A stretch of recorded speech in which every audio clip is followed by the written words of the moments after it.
the 1971 Lethal Classic and the hood debacle. This video is going to be a lot of talking head, a lot of photos, and where we're at right now just before final polish of what this car is going to look like 100% complete. Let's get to it.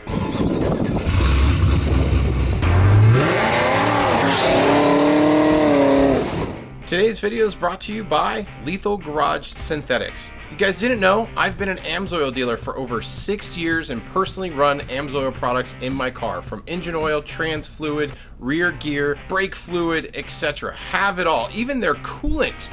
And if you guys are looking to change your oil or change any of the fluids in your car and want to look for the best product available, hit the link down below in the description. You can sign up as a preferred customer, save 25% off on all of your orders, and on top of that, you can get free shipping. So check it out.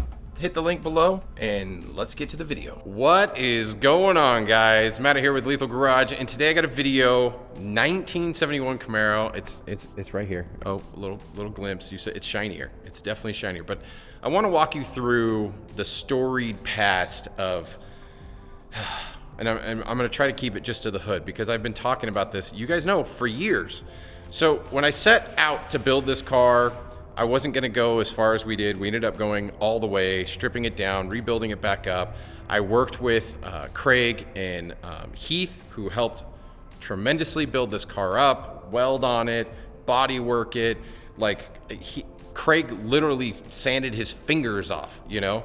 And I brought it over to Eric here at Stoyer Brothers and Escondido, who did the paint work on the car, and the car was perfect. We assembled it, everything was done, and I had initial conversations with Eric about doing wet sanding and getting the paint perfect, and it was something we just never did. And as you recall, when we brought the car to paint, we didn't have a hood. And with that, we kind of rolled the dice. Like, I had an advanced metal direct hood that we put on the car.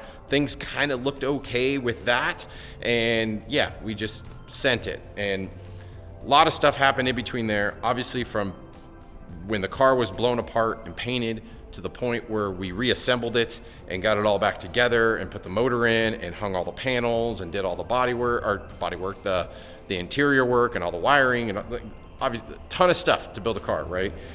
A few things happened. So one, the actual hood from Anvil Auto showed up. We put it on the car and found out pretty quickly, and I should caveat, we had aftermarket hinges from CVF, if you guys don't remember those. We put it on, and the adjustability with the CVF hinges was pretty limited. So keep in mind, we had aftermarket hinges on aftermarket fenders on an original bodied car with an aftermarket hood.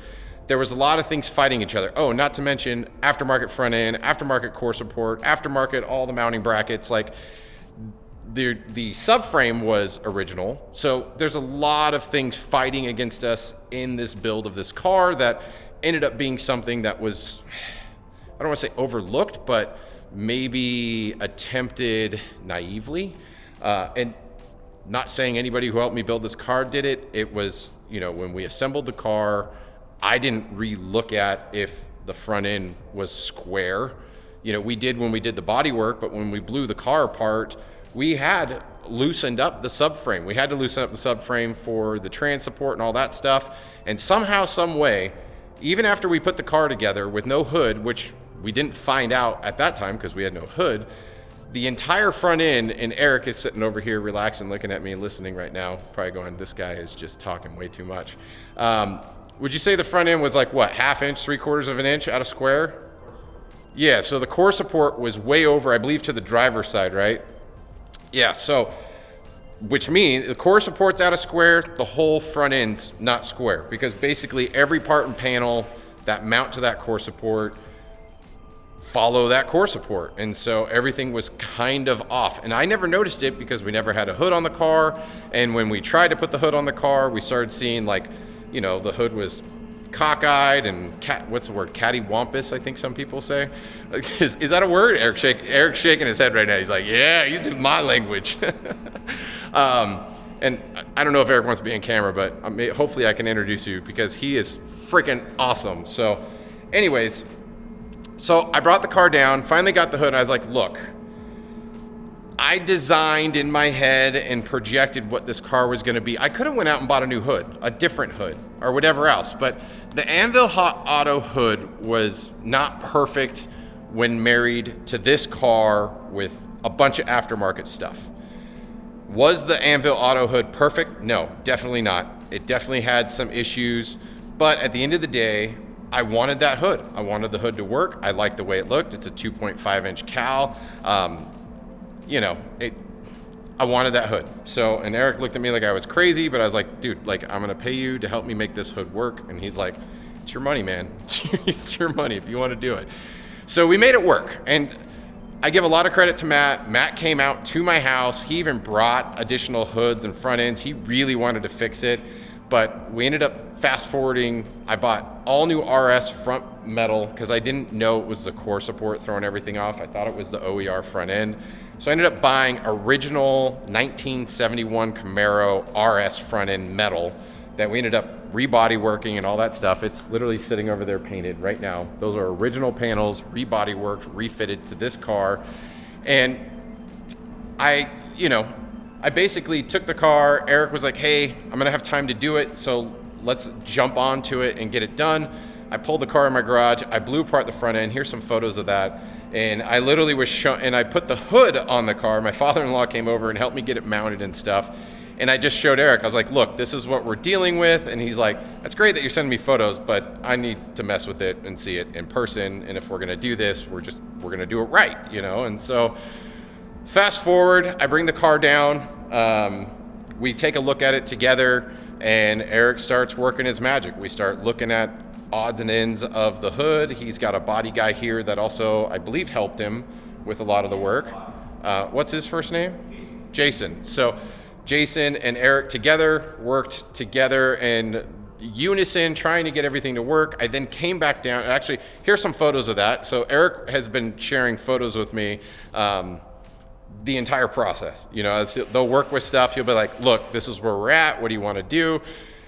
We did quite a bit. So one, we ended up raising up the header panel and adjusting some of the things, and it helped close the gaps because there were still some pretty large gaps even after the fact. Because again, some of the choices we made early on, such as the aftermarket hinges for the hood, also found out the aftermarket hinges for the door, which were basically crap, in my opinion. But what? Yeah, shit in Eric's term. And so I bought brand new factory hinges, brand new factory hood hinges, and we just redid everything. So they realigned all of the body panels and redid the body work on the doors and fenders. They fixed a couple odds and ends throughout the car. So now the car has factory door hinges, and guess what? They open, the doors stay open, they don't creak, they don't make stupid noises. The body line is perfect. I'll show you all that, but and then we put the hood back on and had to make a few other adjustments, and then we found out the front edge of the hood, no matter what we did with the factory hood hinges, it was sitting too high in the front, and it was still it was wider in the back than it was the front. So the front had a decent gap and the back was really close, right? I'm looking at Eric right now. I'm trying to remember, but here's some of the photos showing like us laying it out, and Eric's like, look, this is where we're at, this is what we're doing. And he ended up, and I'll show you the hood now in its current state. So right now it's already painted and all that stuff, but I'll show you photos of what it was looking like as it was getting painted and all of the work. But we ended up cutting the hood to make it perfectly square, again, for the OER aftermarket fenders and how the car was, because at the end of the day, if we were gonna redo everything, like we would have to redo everything, like full body work, full everything, make sure all the lines were good. And it was like, and Eric's like, it's gonna cost you more than what you budgeted for, so we're gonna make this work to the best that we can make it for the cost. And I mean, that's where we're at. So is it gonna be perfect? No, there's still a couple odds and ends with the hood once it's on, but it is way better than any of the factory cars, or even some of the cars that I've seen that were like 250 grand at car shows. It's gonna look amazing. So, and I think the one caveat that we just ended up saying, okay, we're gonna deal with this, is I think the passenger front corner sits up a little bit higher than the valance. So or the header panel. That's the only thing. So outside of, and that could probably be fixed with hood pins. Do I dare put hood pins on this? I don't know, post below. So I'm rambling here. We're 9 minutes in, so let's keep going. So now it's the fun part, you know. So here's what everything looked like right before it went into paint. You can kind of see how they had everything together here. And then it came to the parts getting painted fresh out of the booth. And here's those sexy shots. This is what you look for. Like, this is legit fresh out of the booth. Eric's Mastercraft paintwork. And we talked about the hood itself and how we were gonna do it. And many of you are gonna ask, like, dude, you bought a carbon fiber hood that cost how much and you painted it? Here's a picture of the car with the full exposed carbon fiber hood very early on. Like, I threw the hood on very early, right when I got it, because I wanted to see what it looked like. And I was like, oh my God, that is so much carbon fiber. I felt it was way too much carbon fiber even for my taste. So if you look at the car, there's a lot of subtle accents of carbon fiber. Here's photos of the car, how it sits now. I didn't want it to be overpowered carbon fiber. So we settled on the design as you saw in the pretty pictures, but here's the hood now as it's sanded into 1500. Just the cowl is exposed and I think it looks really clean. I was nervous. You can ask Eric sitting over there. I was like, I don't know if I'm gonna like it. And he's like, I think it's gonna look like this. And he just taped a line. And I was like, oh damn, that's gonna look good. And then he sent me photos of it painted and I was like, oh, we made the right choice. Now, I have no idea to this date what it's gonna look like on the actual car. So I'm excited to see that, and I'm gonna reveal that in another video. So this video is not gonna be seeing what the final car looks like assembled, because that's happening this week. It's gonna be great, but the final process, and again, I'm gonna take you back when I got here, because Eric, he had a plastic cover on the car, and yes, there's fingerprints all over the door. It's not perfect because they ended up, this door got repainted and they had to take apart all the interior guts and all that stuff. So they put that together today. So there's handprints all over, which is totally fine with me. It's good. But when you see the shot, well, let's just go to the clip of him taking the thing off with my first reaction. This was my first time seeing the car since I dropped it off. Hey, I mean, just standing here, I can already see, like, the freaking shine is insane. Don't mind the fingerprints. I'll cut this in later in the video. Sorry for the handprints. No, you're fine. I mean, it's not like. But if you're going together, that's a good thing. Dude. Look at the shine. This is definitely show quality. This is what over the years, you guys saw me, heard me talk about, like, oh, we just got to cut and buff. Like, we got to cut and buff, wet sand, all that stuff. Like, yeah, the car had the initial buff phase, but we never wet sanded the panels. So people call it orange peel. To me, it didn't look like orange peel. It looked like cellulite in the clear. So Eric went through and wet sanded it with the block. So I don't know if you guys, for those of you who aren't familiar with wet sanding, you don't wet sand every aspect of the panel. Like, you don't do corners and, you know, hard edges and stuff like that. You get the open panels and you just get it as straight as you can. It's like blocking the car out before we painted it in the first place. And you just get a shine that's, I mean, it's a little dusty. So once we get the car back and get its first clean on, like, I've never seen the paint. Like, see how the reflection of the lights is like just crystal clear? Like, that's how you know it's good. But yeah, the shine is amazing. And it's crazy, the whole process that he took. This was separate, obviously, from the hood. Again, I basically hired Eric to do the wet sanding. I think he started at 800, went to 1,000, 1,500, 2,000, 2,500, 3,000, 5,000, and then it got polished and it looked like that. And that's exactly what I was looking for. I think I'm gonna be afraid to drive this car. Like I said that earlier, but I'm like, the paint is gonna be too nice. Like, I'm gonna put foam all around it. So really, all of the conversation and everything that I've led up to was, when you're restoring a car and you're gonna get it ready for paint, have all the parts on it. Have your final hood. If you don't have it, just wait. Wait until you get it. I know a lot of you people you had, I was impatient. I got talked into sending the car without having the hood.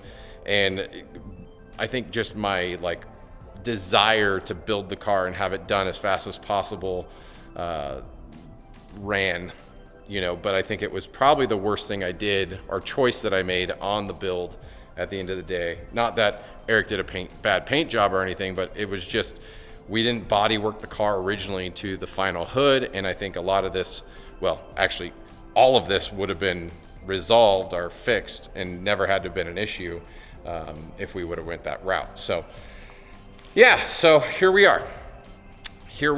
So the car has a hood, as you can see here, body match cal with the exposed carbon fiber. If you guys have been following on Instagram, you've been kind of seeing the whole process. I've been sharing it there. But again, the whole front end is going to get reassembled here. They got the header and the valance all painted and good.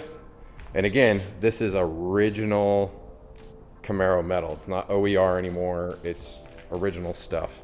And then we got the nose, which was touched up. If you guys remember, for those of you who've been watching, I got my first rock chip literally the first time I took the car out. I about cried. But good Lord, this car is shiny, and I legit can't wait to show you final version of what this car is going to look like. And it will be done. Well, outside of the wheels and tires, which are coming, I think everything's going to kind of line up at the same time. The wheels are supposed to be here in December, and then once we get them, we can actually put the final tires. So we got 315s in the rear, and I believe 245s up front. So we'll have a nice big meaty tire in the back. I believe it will probably end up sitting a little bit lower, and the car will be done. And I can go to car shows, and I'm gonna go to Temecula Rod Run next year and Murrieta Rod Run. I'm excited. So all that being stated, I do just wanna highlight a few things. If you guys ever need a vehicle painted, cleared, body worked, Eric, right over there, staring at his phone. This guy does amazing work. He cares. He's not just like that fly-by-night paint guy that just wants the check. He's like, you got a project you care about? I'm the painter who's gonna care about your project. So hit him up, reach out to him. I'll put his information down below in the description. He's done amazing work here. Even if you have a car that got painted and maybe you're not happy with the finish, I think you can even convince Eric to maybe wet sand it for you like he did mine. It makes a difference. It makes a huge difference. The shine on this thing, and it's dirty. It's dirty and it's this shiny, is awesome. So that's where we're at. So the next video you see about the Classic is literally going to be me unveiling the car with the final hood in place. It will be the first time we all see it together and done. And then hopefully the final reveal will be before New Year's. And I could say in 2023, we finished the Lethal Classic with wheels, tires, and hood, and the project can just put a stamp on it. Done. Because we're not changing anything else. I'm literally not changing anything else. So the next car is moving on to my son's. It's just about done with body work up at Craig's place, which looks awesome. It's now gone through its second fire. So if you guys didn't know, when I picked up the car, all of its original paperwork was destroyed in a fire up in Northern California, and the car actually had like burn marks all around it. So it literally survived a fire there, and Craig just had a crazy fire that just ran through his neck of the woods, that it didn't burn any of his buildings or anything, but it literally sat in the middle of another fire. So this car is like, Kyle's car is the fire car. Maybe we call it Lethal Fire. I don't know. Okay, that's it. I'm talking too much. Till next time, guys. See you on the road. Shh, Eric doesn't know. His little Dr. Trey is working on a car right here. Like, it is a paint booth. It's all dark. I'm trying to hide it. This is where the magic happens, boys. And this is where the mixing happens. I think he's got my old, if anybody wants CVS hinges for your hood, these are in really good shape still.